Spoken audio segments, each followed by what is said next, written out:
Thanks so much for joining us here in your noon hour. We have a lot to get to, but first we're going to check in with meteorologist Matthew Willoughby and the forecast. Just kind of a rinse and repeat today, Matthew. Yeah, it really is. We're starting to see still more sunshine out there for your afternoon, and temperatures aren't too warm just yet, but we'll warm up into the mid 80s for today. Looking at current temperatures outside, just into the upper 70s. Great day to get out and enjoy some lunch outdoors. 77 degrees right here in Louisville, 79 in Shepherdsville, and out into Campbellsville, 80 degrees. So starting to warm up further south. And as we look at some of those weather headlines, another warm and sunny Tuesday, but we do have rain chances returning to the forecast for today. And we got a nice and pleasant weekend once again as we head towards this Saturday and Sunday.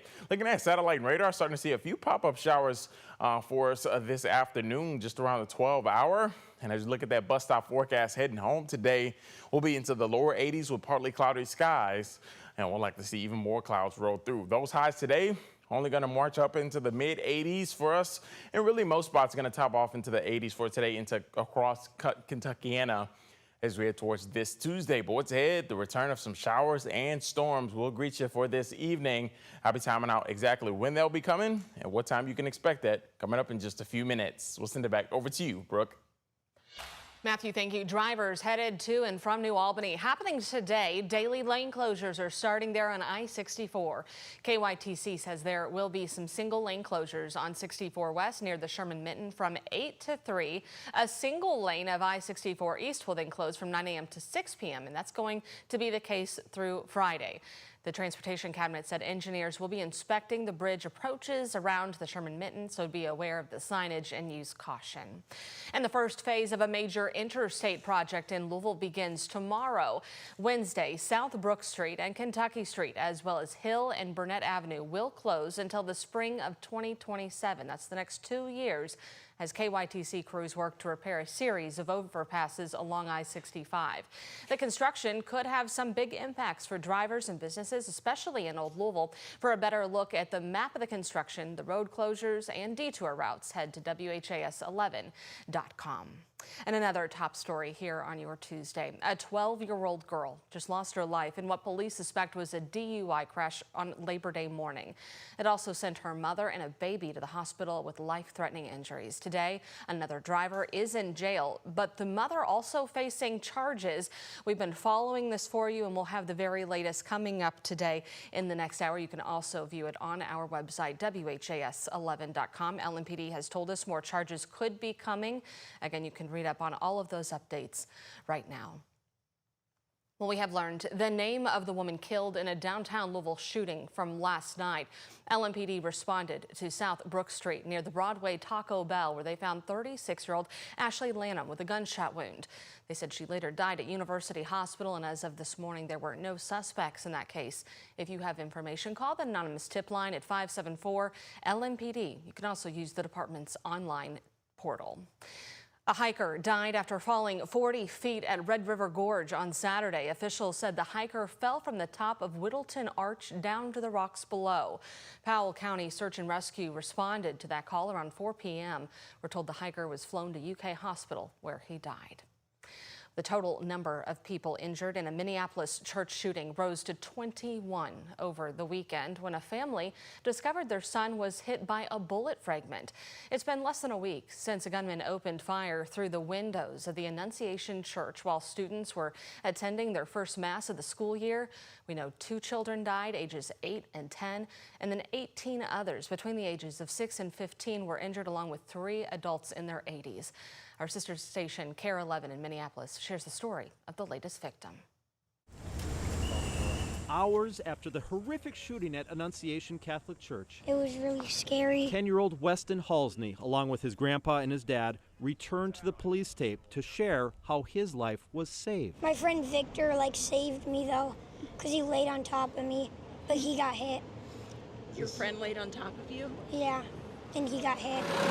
He's really brave, and I hope he's good in the hospital. That friend, Victor Greenewalt, is now recovering at home after 2 days in the hospital, his family says on their GoFundMe page. I hope you're okay, and I'm praying for you. Weston, his innocent voice resonating with so many people watching coverage of the shooting, was just 2 seats away from the windows where the gunman fired. His family thought he was completely spared. I think I got like gunpowder on my neck. When they did the x-ray, I was like, oh my, my jaw hit the floor. Like. Weston's parents took him to the doctor as a precaution and learned that what they thought was gunpowder was actually a bullet fragment. It traveled all the way through and stopped right before his carotid artery. So he's a very, very lucky little boy. Grant Halsney says the fragment is actually resting on the carotid artery. So it just ran out of momentum just in time. So we're very, very thankful for that. So Weston's return to normalcy after the shooting now takes a short detour at Children's Hospital, where a surgeon is removing the fragment in what Grant calls a delicate but low-risk surgery. And yeah, I'm just praying for the best. Grant says he's also still trying to process everything his son and his schoolmates have experienced. Kids, they don't deserve to go through this. It's unthinkable. Can you imagine what a lucky boy he is? A GoFundMe has been set up to help with medical bills, trauma counseling, and support for his immediate family. We won the election.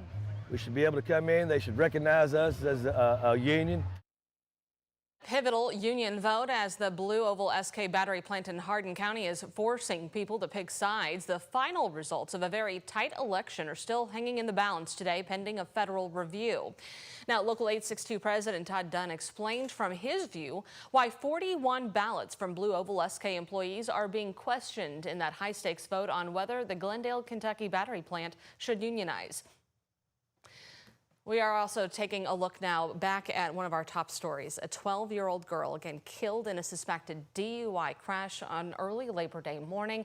It sent not only her mother, but a little baby to the hospital with critical injuries. And today, a driver in a separate car was in jail as that mother, too, facing charges. Our Jose Alonso has the latest.